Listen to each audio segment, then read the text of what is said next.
Hi friends, ನಮಸ್ತೆ ಎಲ್ಲರಿಗೂ. I hope ಎಲ್ಲರೂ ಆರಾಮಿದ್ದೀರಾ ಅಂತ ಭಾವಿಸ್ತೀನಿ.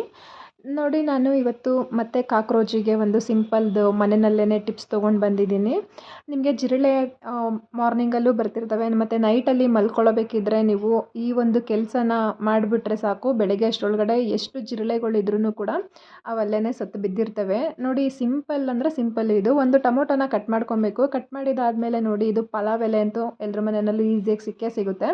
ಇದನ್ನು ನೋಡಿ ಈ ರೀತಿಯಾಗಿ ಚುಚ್ಕೊಬೋದು, ಇಲ್ಲ ನೀವು ಚಿಕ್ಕ ಚಿಕ್ಕ ಪೀಸ್ ಮಾಡಿ ಕೂಡ ನೀವು ಚುಚ್ಬೋದು ಈ ರೀತಿ ಟೊಮೊಟೊಗೆ. ಯಾಕೆಂದರೆ ಅದು ಮೇಲೆ ಒಂದೇ ಎಲೆ ಇಡೋಕ್ಕಾಗೋದು. ಈ ರೀತಿ ಆದರೆ ಒಂದು 4ರಿಂದ 5 ಎಲೆ ಇಡ್ಬೋದು. ಈ ರೀತಿಯಾಗಿ ಮಾಡಿಬಿಟ್ಟು ನೀವು ಕಿಚನ್ನಲ್ಲಿ ನಿಮ್ಗೆ ಎಲ್ಲಿ ಬೇಕೋ ಅಲ್ಲಿ ಇಟ್ರಿ ಅಂತ ಅಂದರೆ ಪಲಾವ್ ಎಲೆ ಸ್ಮೆಲ್ಲಿಗಂತೂ ಒಂದು ಜಿರಳೆ ಕೂಡ ಹತ್ರ ಬರೋದಿಲ್ಲ. ಬಂದು ಅಕಸ್ಮಾತ್ ಟೊಮೊಟೊ ತಿನ್ನೋದಕ್ಕೆ ಅಥವಾ ಟೊಮೊಟೊ ಮೇಲೆ ಹತ್ತಿ ಅದನ್ನು ತಿನ್ನಬೇಕಂತ ಟ್ರೈ ಮಾಡಿದ್ರೂ ಅವು ಅಲ್ಲೇ ಸತ್ತು ಬಿದ್ದಿರ್ತವೆ. ಇದು ತುಂಬ ಯೂಸ್ ಆಗುತ್ತೆ, ಒಂದ್ಸಲ ಟ್ರೈ ಮಾಡಿ ನೋಡಿ.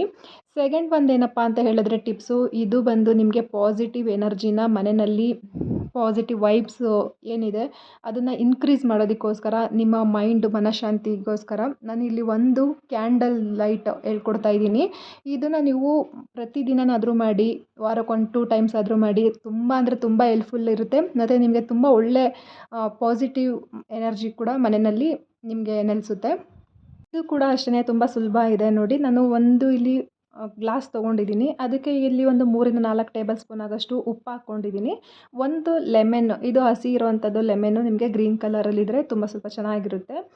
ಇದನ್ನು ನೋಡಿ ಈ ಥರ ಸಣ್ಣ ಸಣ್ಣ ಪೀಸ್ಗಳನ್ನಾಗಿ ಕಟ್ ಮಾಡಿಕೊಂಡು ಈ ರೀತಿಯಾಗಿ ನಾನು ಡೆಕೋರೇಟ್ ಮಾಡ್ಕೊಂಡಿದ್ದೀನಿ. ಇವಾಗ ಇದಕ್ಕೆ ನಾನು ಈ ರೀತಿ ಲೆಮನಲ್ಲಿ ಡೆಕೋರೇಟ್ ಮಾಡ್ಕೊಂಡಿದ್ದಾಗಿದ್ದಾದಮೇಲೆ ಒಂದು ಪಲಾವ್ ಎಲೆನ ತೊಗೊಂಡಿದ್ದೀನಿ. ಇದಕ್ಕೂ ಸಹ ನಾನು ಒಂದು ಪಲಾವ್, ಇದು ಕೂಡ ನಿಮಗೆ ಪಾಸಿಟಿವ್ಗೆ ತುಂಬ ಒಳ್ಳೆಯದಿರುತ್ತೆ. ಒಂದು ಸಾಕು. ಇಲ್ಲಿ ನೋಡಿ, ಒಂದು ಪಲಾವ್ ಎಲೆ ತೊಗೊಂಡು ಈ ರೀತಿ ಹಾಕ್ಕೊಂಡಿದ್ದೀನಿ. ಜೊತೆಗೆ ಇಲ್ಲಿ ನಾನು ಒಂದು 5ರಿಂದ 6 ಲವಂಗ ಹಾಕ್ಕೊಂಡಿದ್ದೀನಿ. ಇವಾಗ ಫುಲ್ಲು ನಿಮಗೆ ಕ್ಲೋಸ್ ಆಗೋ ಅಷ್ಟು ನೀರು ಹಾಕ್ಕೊಬೇಕು. ನೋಡಿ, ಈ ರೀತಿ ಮುಳುಗಬೇಕು ಎಲ್ಲದನ್ನು. ಆ ರೀತಿಯಾಗಿ ನೀರು ಹಾಕ್ಕೊಂಡು ನೀವು ಕುಕ್ಕಿಂಗ್ ಆಯಿಲ್ನಾದರೂ ಯೂಸ್ ಮಾಡಿ, ಇಲ್ಲಾಂದರೆ ದೇವ್ರಿಗೆ ದೀಪ ಹಚ್ಚೋದನ್ನಾದರೂ ಯೂಸ್ ಮಾಡಿ, ಯಾವುದಾದ್ರೂ ಆಯಿತು. ಒಂದು ಆಯಿಲ್ನ ನೀವು ಹಾಕ್ಕೊಬೇಕು ಇಲ್ಲಿ. ಇದಿಷ್ಟನ್ನು ರೆಡಿ ಮಾಡಿದ್ದಾಗಿದ್ದಾದಮೇಲೆ ಇವಾಗ ದೀಪ ಹಚ್ಬೇಕಲ್ವ. ಡೈರೆಕ್ಟ್ ನಾವು ಹಾಗೆ ಬತ್ತಿನ ಇದ್ರೊಳಗಡೆ ಹಾಕೋದಕ್ಕಾಗಲ್ಲ.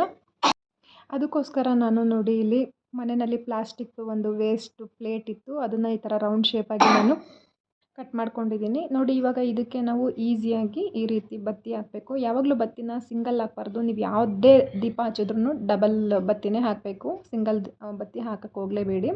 ನೋಡಿ, ಈ ರೀತಿ ಆಯಿಲ್ ಆಗೋ ಥರ ಡಿಪ್ ಮಾಡಿದಾದಮೇಲೆ ಒಳಗಡೆ ಇದನ್ನು ಡಿಪ್ ಮಾಡಿ ಇಟ್ಬಿಟ್ರೆ ಆಯಿತು. ನೋಡಿ ಎಷ್ಟು ನೀಟಾಗಿ ಆರ್ಗನೈಸ್ ಆಗಿದೆ ಅಂತ ಹೇಳ್ಬಿಟ್ಟು. ಇದಕ್ಕೆ ಇವಾಗ ಲೈಟ್ ಹಚ್ಚೋಣ.